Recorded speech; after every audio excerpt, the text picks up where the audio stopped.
ನಮಸ್ಕಾರ. ನಮಸ್ಕಾರ ನಿಮ್ಮ ಹೆಸರು? ರಾಮಣ್ಣ. ರಾಮಣ್ಣ. ಎಷ್ಟು ವರ್ಷದಿಂದ ಇದ್ದೀರಿ ಈ ಜಾಗದಲ್ಲಿ? ನಾವು 65 ವರ್ಷದಿಂದ ಇದ್ದೀನಿ. ಹೌದಾ? ಹೋಗಿದ್ದೀರಾ? ಪುರುಷೋತ್ತಮ ಗುಹೆ ನೋಡಿದ್ದೀರಾ? ನೋಡಿದ್ದೀವಿ. ಮೇಲೆ ಹತ್ತಿದ್ದೀರಿ. ಏನು ಅನುಭವ ಆಗಿದೆ ನಿಮಗೆ? ನಮಗೆ ಮಧ್ಯಾಹ್ನದ ಹೊತ್ತು ಮಲಗುವಂಗಿಲ್ಲ. ಮಲಗಲ್ಲ ಮಧ್ಯಾಹ್ನ? ಯಾಕೆ ಮಲಗುವಂಗಿಲ್ಲ ಇಲ್ಲಿ. ಕಾರಣ ಏನು? ಏನೋ ಒಟ್ಟಿನಲ್ಲಿ ನಿಮ್ಮ ಹಿರಿಯರು ಹೇಳಿದ್ದಾರೆ. ಅಷ್ಟೇ. ಹಾಂ. ಮಲಗುವಂಗಿಲ್ಲ. 6 ಗಂಟೆ ಇಲ್ಲಿ ಇರ್ತೀವಿ. ಈ ನಮ್ಮ ಅಪ್ಪನ ಬಳಿಲಿ 6 ಗಂಟೆ ಮೇಲೆ ಮನೆಗೆ ಹೊಂಟೋಯ್ತೀವಿ. ಬೆಳಗ್ಗೆ 6 ಗಂಟೆಗೆ ಬರ್ತೀವಿ. ಸಾಯಂಕಾಲ 6 ಗಂಟೆ ಹೊರಟೋಯ್ತೀವಿ. ರಾತ್ರಿ ಹೊತ್ತು ಇರೋದಿಲ್ಲ ಇಲ್ಲಿ. ರಾತ್ರಿ ಹೊತ್ತು ಇರಲ್ಲ? ಇರಲ್ಲ. ಯಾರು ಬರಲ್ಲ ಇಲ್ಲಿ. ಅವನೊಬ್ಬನೇ ಪುರುಷೋತ್ತಮ ತೀರ್ಥರು ಒಬ್ಬರೇ. ಇವತ್ತಿಗೂ ಇದಾರಲ್ವಾ? ಹಾಗೆ ಇದ್ದಾರೆ. ಏನು ಅನುಭವ ಏನಾಗುತ್ತೆ? ಮನೆ ಕೊಂಡ್ರೆ ಏಕಪ್ಪ ಮನೆಗಿದ್ದಿ ಹೇಳು ಅಷ್ಟೇ. ಅದು ಬರುತ್ತೆ? ಅದು ಬರುತ್ತೆ. ಶಬ್ದ? ಶಬ್ದ ಬರುತ್ತೆ. ಮಧ್ಯಾಹ್ನ ಮಲಗಿದ್ರೆ? ಅಲ್ಲಿ ಜಾಗಟೆ ಶಬ್ದ ಆದ್ರೆ ಅಲ್ಲಿ ಪೂಜೆ ಆದ್ರೆ ಇಲ್ಲಿ ಶಬ್ದ ಆಗುತ್ತೆ. ಅಂದ್ರೆ ಅಲ್ಲಿ ಅಬ್ಬೂರಲ್ಲಿ ಬ್ರಹ್ಮಣ್ಯ ತೀರ್ಥ ಬೃಂದಾವನದ ಹತ್ರ ಪೂಜೆ ಆದ್ರೆ ಇಲ್ಲಿ ಶಬ್ದ ಬರುತ್ತೆ. ಅಂದ್ರೆ ಇಲ್ಲಿ ನೀವು ಜಾಂಟೆ ಸೌಂಡ್, ಶಂಖದ ಸೌಂಡ್ ಎಲ್ಲ ಕೇಳಿದಿರಿ? ಗುಹೆ ಒಳಗಿಂದ ನೀವು ಜಾಂಟೆ ಸೌಂಡ್, ಶಂಖದ ಸೌಂಡ್ ಕೇಳಿದಿರಿ? ಆ ಗುಹೆ ಒಳಗಿಂದ ಅದರಿಂದ ಗುರುಗಳು ಇಲ್ಲ ಇದ್ದಾರೆ ಅನ್ನೋ ನಿಮ್ಮ ಅನುಭವಕ್ಕಿದೆ? ನಮ್ಮ ಅನುಭವ ಇದೆ. ಮತ್ತೆ ಎಲ್ರಿಗೂ ಅನುಭವಕ್ಕಿದೆಯಾ? ನಿಮ್ಮೊಬ್ಬರೇನಾ? ನಿಮ್ಮನ್ನು ಬಿಟ್ಟು ಮತ್ತೆ ಬೇರೆ ಯಾರಿಗಾದ್ರೂ ಕೇಳಿಸ್ಕೊಂಡಿದ್ರೆ? ಈ ಸುತ್ತ ಜನಕ್ಕೆಲ್ಲ ಇದೆ ಅನುಭವ. ಶಬಾಷ್. ರಾತ್ರಿ ಹೊತ್ತು ಯಾರು ಇಲ್ಲಿ ಸಂಚಾರ ಬರಲ್ಲ. ಅಂದ್ರೆ ಗುರುಗಳಿರೋ ಅನುಭವ ನಿಮಗಿದೆ? ಇದೆ. ನಾವು ನಂಬಿಕೆ ಇದ್ದೀವಿ. ಅಂದ್ರೆ ಇಲ್ಲಿ ಬಂದ್ಮೇಲೆ ಏನೋ ಬದಲಾವಣೆ ನಿಮ್ಮ ಜೀವನದಲ್ಲಿ ಅಂತ? ಜೀವನದಲ್ಲಿ ನಾವು ಮೊದಲೇ ಒಳ್ಳೆ ಬುದ್ಧಿ ಕಲ್ತ್ಕೊಂಡು ಬಟ್ ನಮ್ಗೆ ದೇವ್ರು ಮುಂದಕ್ಕೆ ತಗೊಂಡ್ಬಂದ ಮೇಲೆ ಕೊಡ್ಲಿಲ್ಲ. ಒಳ್ಳೆ ಬುದ್ಧಿ ಗುರುಗಳ ಅನುಗ್ರಹ ಅಂತೀರಾ? ಅಷ್ಟೇ. ಅದೇ ನಮ್ಗೆ ವರ್ಷಕ್ಕೊಂದ್ಸಾರಿ ಇಲ್ಲಿ ಪರ ಮಾಡ್ತೀವಿ. 1000 ಜನಕ್ಕೆ ಅಡಿಗೆ ಮಾಡಿ ಪಾಯಸ ಬೇರೆ ಏನು ಮಾಡಂಗಿಲ್ಲ. ಅದೇ ಗುರುಗಳಿದಾರಲ್ಲ ಅದಕ್ಕೆ ಏನಾದ್ರು ಪ್ರಾಣಿ ಏನಾದ್ರು ತೊಂದರೆ ಕೊಡೋದು? ಇವತ್ತಿನವರೆಗೂ ಎಲ್ಲರ ವಿಚಾರಿಸಿ. ಈಗ ಮಾಸೂರು ಬೆಡ್ತಲೆ ಅದಾಯ್ತು ಇದಾಯ್ತು ಅಂತಾರಲ್ವಾ, ಚಿರತೆ ಪರ್ತೆ ಅಂತ. ಇದುವರೆಗೂ ಇಲ್ಲಿ ಒಂದು ಇದಾಗಿಲ್ಲ.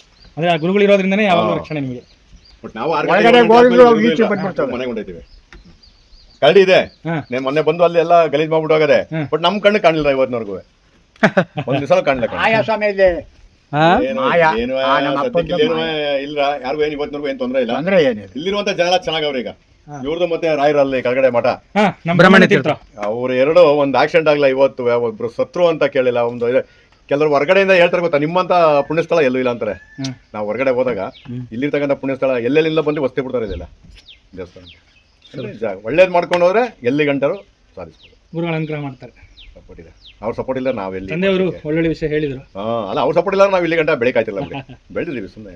ಎಲ್ಲ ಗುರುಗಳಿದ್ದಾರೆ. ಪುರುಷೋತ್ತಮ ತೀರ್ಥರು ಅದೆಲ್ಲ ನಾವೇ ಮಾಡಿದ್ದು.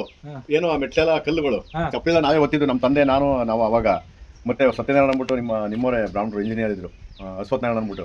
ಅವರಲ್ಲಿ ಗುಹೆ ಇದು ಪುರುಷೋತ್ತಮ ಇವ್ರದ್ದು ವಿಗ್ರಹ ಮಾಡಿದ್ರು ಆಂಜನೇಯಿಂದ. ಅಲ್ಲಿ ಅವರೇ ಮಾಡಿ ಅವ್ರಿಗೆ ಮಕ್ಕಳೇ ಇರಲಿಲ್ಲ. ಏನೋ ಒಟ್ಟಲ್ಲಿ ಅವರು ಅದನ್ನ ಮಾಡಿ ನಾವಲ್ಲೆಲ್ಲ ಕೆಲಸ ಮಾಡಿದ್ವಿ. ಸುಮ್ಮನೆ ಬಂದು ಮಳೆ ಕಿತ್ಕೊಂಡು ಮಾಡ್ಕೊಂಡು ಸದ್ಯಕ್ಕೆ ಇಲ್ಲೇ ಸ್ಥಳ ಊರ್ದು. ನಾವು ಊರ್ನವ್ರಿಗೆ. ದೊಡ್ಡಿನ ಇಲ್ಲ ಊರೇನಾ? ಊರು ಮಠದವರಿಗೆ. ದೊಡ್ಡ ಅಲ್ಲ ಊರೇ. ಶ್ರೀ ಗುರುಭ್ಯೋ ನಮಃ. ಹರಿ ಓಂ. ಈಗ ನಾವು ನೋಡ್ತಾ ಇರುವಂತಹ ಜಾಗ ಏನಿದೆ, ಇದು ಪುರುಷೋತ್ತಮ ತೀರ್ಥ ಶ್ರೀಪಾದಂಗಳವರು ಗುಹಾ ಪ್ರವೇಶವನ್ನು ಮಾಡಿದಂತಹ ಜಾಗ. ಗುಹಾ ಪ್ರವೇಶವನ್ನು ಮಾಡಿದ್ದು ಅಂತಂದರೆ ಆಗತಾನೆ ಅವರು ಇದೆ ಕೊನೆಗೆ ಈ ಗುಹೆಯನ್ನು ಪ್ರವೇಶ ಮಾಡಿದ್ರು ಅಂತಲ್ಲ. ಏನು ಅಂತಂದರೆ ಅವರು ಉತ್ತರ ಭಾರತದ ಪ್ರದೇಶದಲ್ಲಿದ್ದಂಥವರು, ಅವರು ಉತ್ತರ ಭಾರತದ ಪ್ರದೇಶಗಳನ್ನು ಬಿಟ್ಟು ದಕ್ಷಿಣ ಭಾರತಕ್ಕೆ ಬರ್ತಕ್ಕಂಥವ್ರಾಗ್ತಾರೆ. ಬಂದವರು ಅವರ ತಪಸ್ಸಿಗೆ ಒಂದು ಜಾಗವನ್ನು ಹುಡುಕ್ತಾ ಇರ್ತಾರೆ.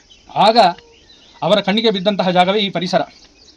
ಈ ಗುಹೆಯ ಎದುರುಗಡೆ ನಿಂತು ನಾವು ಈ ಪರಿಸರವನ್ನು ವೀಕ್ಷಣೆ ಮಾಡಿದರೆ ಗೊತ್ತಾಗ್ತದೆ, ಇವತ್ತಿಗೆ ದಟ್ಟ ಕಾಡಿನಂತೆ ಕಾಣಿಸ್ತಕ್ಕಂಥದ್ದಾಗುತ್ತೆ ಈ ಪರಿಸರ. ಆಗ ಎಷ್ಟು ಕಾಡಿರಬೇಕು ಅಂತ. ಅದರಿಂದ ಇಂತಹ ಅವರ ತಪಸ್ಸಿಗೆ ಯೋಗ್ಯವಾಗುವಂತಹ ಒಂದು ಜಾಗವನ್ನು ತಾವೇ ಹುಡುಕಿಕೊಂಡು ಬಂದು ಈ ಗುಹೆಯನ್ನು ಆರಿಸಿಕೊಂಡರು. ಈ ಗುಹೆಯಲ್ಲೇ ವಾಸ ಮಾಡಿದ್ರು ಯಾರು? ಪುರುಷೋತ್ತಮ ತೀರ್ಥ ಶ್ರೀಪಾದಂಗಳವರು.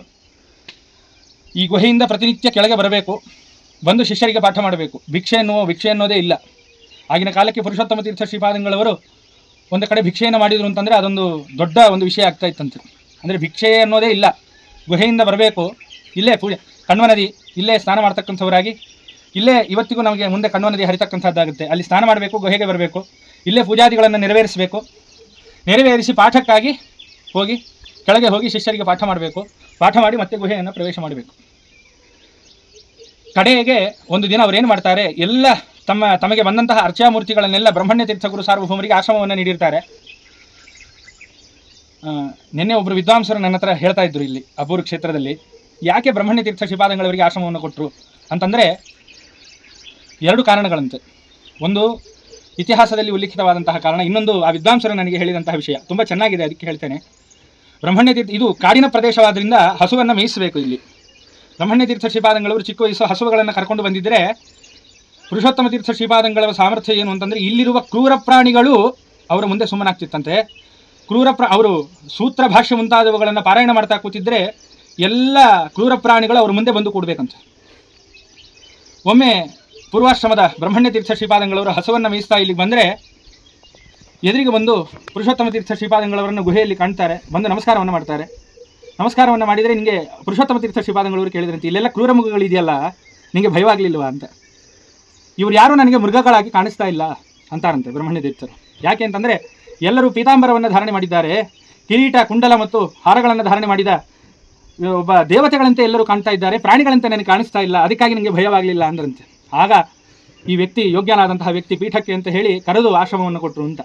ಇನ್ನೊಂದು ಬ್ರಹ್ಮಣ್ಯ ತೀರ್ಥರಿಗೆ ಪುರುಷೋತ್ತಮ ತೀರ್ಥರು ಯಾಕೆ ಆಶ್ರಮವನ್ನು ಕೊಟ್ಟರು ಅಂದರೆ, ಯಾವುದೇ ಒಬ್ಬ ಸಜ್ಜನ ತಾನು ಕಷ್ಟದಲ್ಲಿದ್ದ ಅಂದರೆ 5-6 ವಯಸ್ಸಿನಲ್ಲೇ ಆ ಸಜ್ಜನನಿಗೆ ಬಂದ ಕಷ್ಟವನ್ನು ನಿವಾರಿಸಲಿಕ್ಕೆ ಏನೋ ಒಂದು ಸಹಾಯ ಮಾಡುವಂತಹ ಬುದ್ಧಿ, ಏನೋ ಒಂದು ಸಹಾಯವನ್ನು ಮಾಡುವಂತೆ ಆ ಚಿಕ್ಕ ವಯಸ್ಸಲ್ಲೇ.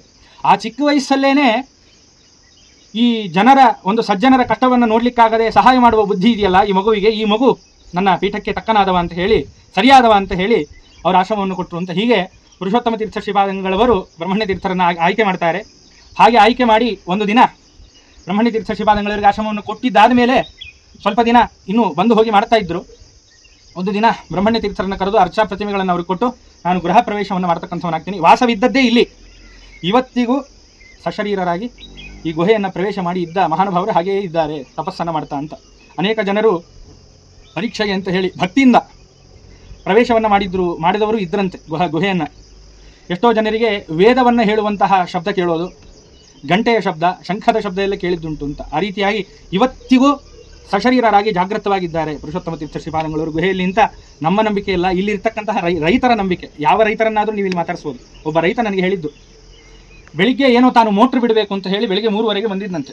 ಇಲ್ಲೇ ಅವನ ಹೊಲ, ಬೆಟ್ಟದ ತಪ್ಪಲಿ ಪ್ರದೇಶದಲ್ಲೇ ಅವನ ಹೊಲ.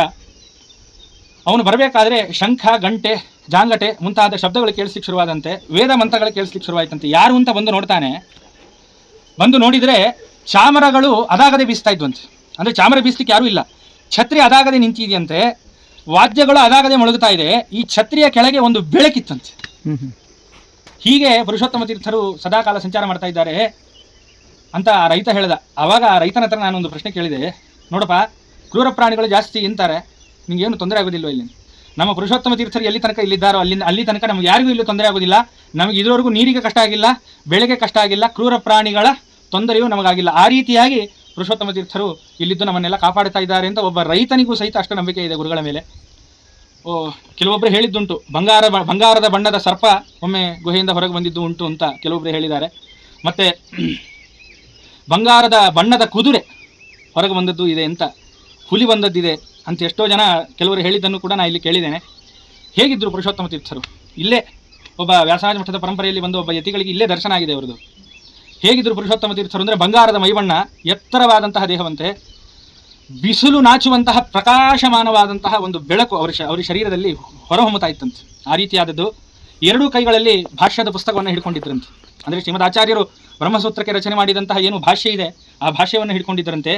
ಒಳ್ಳೆ ಆಸನದಲ್ಲಿ, ಅಂದರೆ ಚರ್ಮದ ಆಸನ, ಕೃಷ್ಣಾಜಿನ ಮುಂತಾದ ಚರ್ಮದ ಆಸನದಲ್ಲಿ ಕುಳಿತಿದ್ದರಂತೆ. ಕಮಂಡಲು ಮುಂತಾದವುಗಳನ್ನು ಇಟ್ಟುಕೊಂಡು ಎಷ್ಟೋ ಇಲ್ಲಿ ಯತಿಗಳಿಗೆ ದರ್ಶನ ಕೊಟ್ಟಿದ್ದಾರೆ ಅಂತ. ಇದೇ ಜಾಗದಲ್ಲಿ ಬ್ರಹ್ಮಣ್ಯ ತೀರ್ಥರು ವ್ಯಾಸರಾಜರನ್ನ ಜೋಳಿಗೆಯಲ್ಲಿ ಹಾಕಿ ತೂಗ್ತಾ ಇದ್ರು ಅಂತ. ಒಂದು ಮರವೂ ಇತ್ತು ಅಂತ ಹಿರಿಯರು ಹೇಳ್ತಾ ಇದ್ರು. ಇವತ್ತಿಗೆ ಆ ಮರ ಕಾಣಲ್ಲ, ಹೋಗಿದೆ ಅಂತ ಹೇಳ್ತಾರೆ. ಈ ಗುಹೆ ಪಕ್ಕದಲ್ಲೇ ಒಂದು ಮರ, ಆ ಮರಕ್ಕೆ ಜೋಳಿಗೆಯನ್ನು ಕಟ್ಟಿ ವ್ಯಾಸರಾಜರನ್ನ ಹಾಕಿ ಅವರೇ ಬೆಳೆಸಿದ್ರು ಬ್ರಹ್ಮಣ್ಯ ತೀರ್ಥರಾದ್ರಿಂದ ಅವರೇ ಜೋಳಿಗೆಯನ್ನು ತೂಗಬೇಕಂತೆ. ಎಲ್ಲ ಈ ಪುರುಷೋತ್ತಮ ತೀರ್ಥ ಶ್ರೀಪಾದಂಗಳವರ ಆಶ್ರಯ, ಬ್ರಹ್ಮಣ್ಯ ತೀರ್ಥರ ಪರಮಾನುಗ್ರಹದಲ್ಲೇ ಬೆಳೆದು ಬಂದಂತಹ ಮಹಾನುಭಾವರು ನಮ್ಮ ವ್ಯಾಸರಾಜ ಗುರು ಸಾರ್ವಭೌಮರು.